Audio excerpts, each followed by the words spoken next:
Hello students, now I am going to tell you the theme of this chapter, the rat trap, as I have already told you in my previous video. The theme of this chapter is a belief that the essential goodness in a human being can be awakened through understanding and love. Now I will tell you the various characters. First we have the rat trap peddler. Rat trap peddler sells small rat traps of wire. He gets the material for making these rat traps by bagging in stores. The only way by which he was able to survive was by bagging and petty thievery. And his appearance is: clothes were ragged, cheeks were sunken, hunger gleamed in his eyes, and he had long beard, dirty clothes, had bunch of rat traps dangling on his chest. So this is the appearance of this rat trap peddler.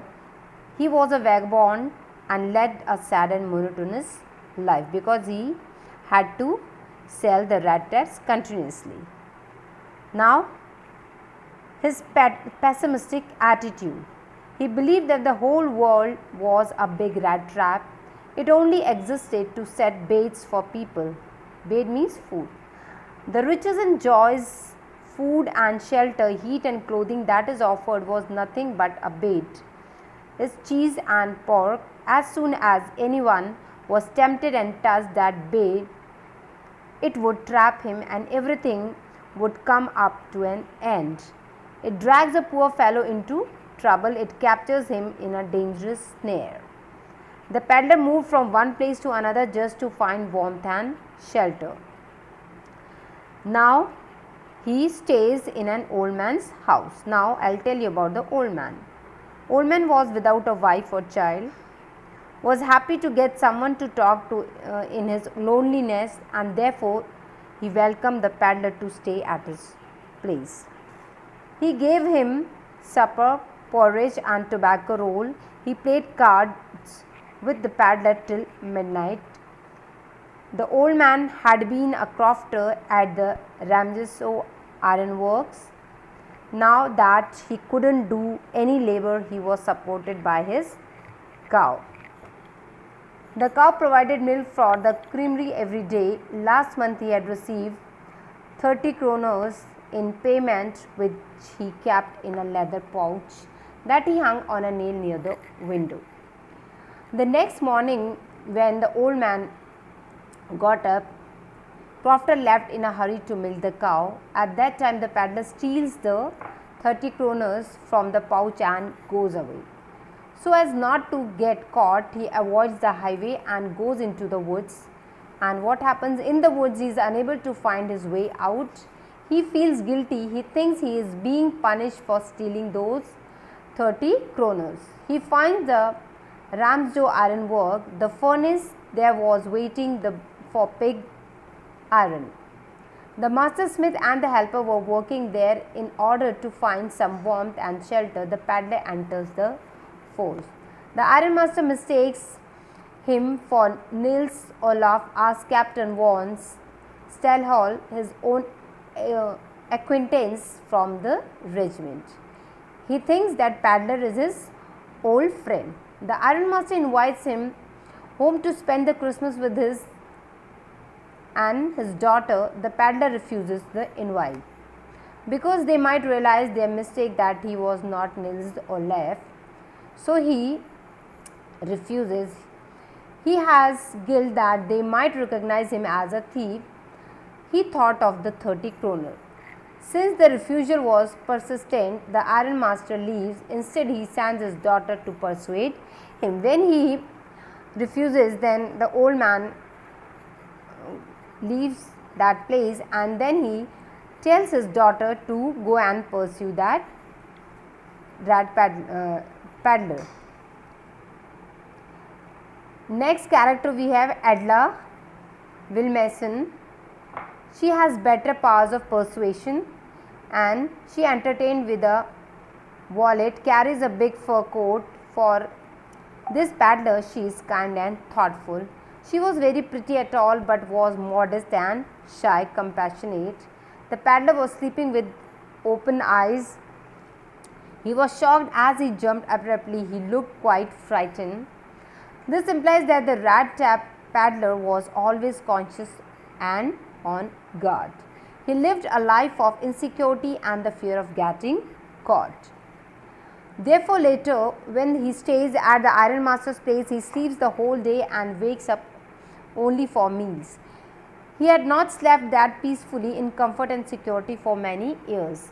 On witnessing such an abrupt reaction, Adela infers that when Adela sees that paddler has given a very strange reaction, so she asks, either he has stolen something or else he has escaped from jail.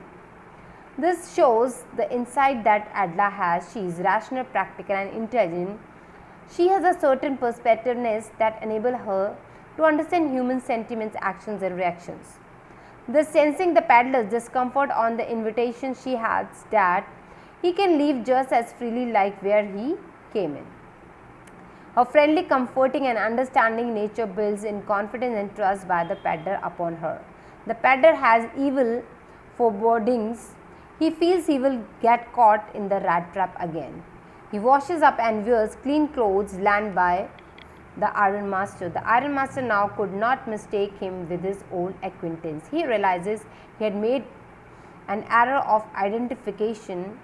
He blames the paddler of dissimulation, means deception.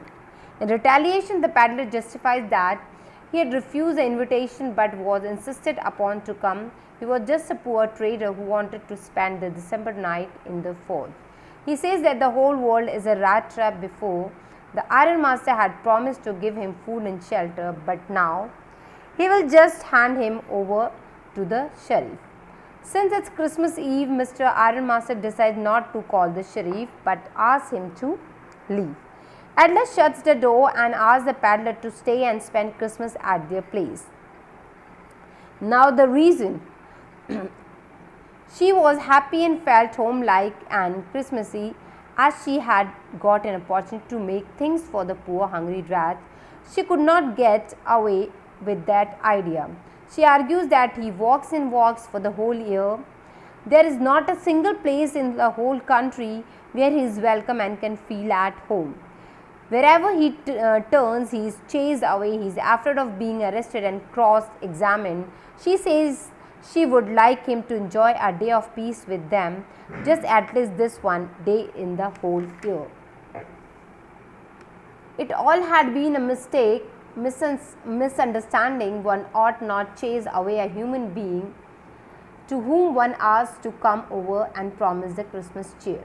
Adela is kind, as we see, gentle, comforting and hopeful to bring about change. She is rational and a generous person. Now that paddler, he spends the Christmas Eve sleeping the whole day.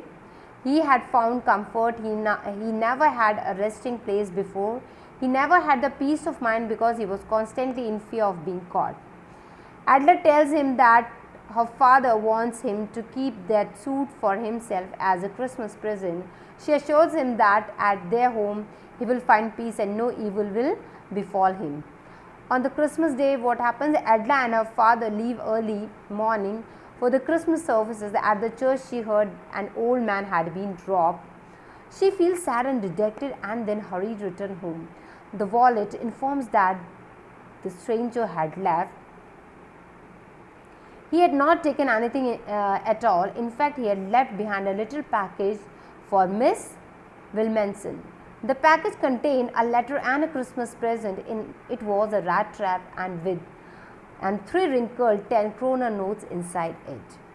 In the letter, he thanks her for being nice towards him and treating him like a real captain. He does not want her to be embarrassed by a thief on Christmas and therefore asks her to return these 3 kroners to the old man. The rat trap is a present from a rat who would have been caught in the world's rat trap if he had not been raised to the level of a captain. She gave him the power to clear himself. Since she raised him to be dignified level of captain, he wants to return this kindness by not being a thief and sell rat traps, but instead try to establish a dignified life. He has got the opportunity and reason to change himself and be a better man. He believes in what he says and seals his promise to her by signing off as Captain von Staheli. So, this story has an element of fantasy and fairy tale pattern. It starts with once upon a time and concludes in a sudden and magical transformation of a man's personality from a beggar and thief to a captain. So, this is all about the chapter. Hope this is clear to you. Thank you.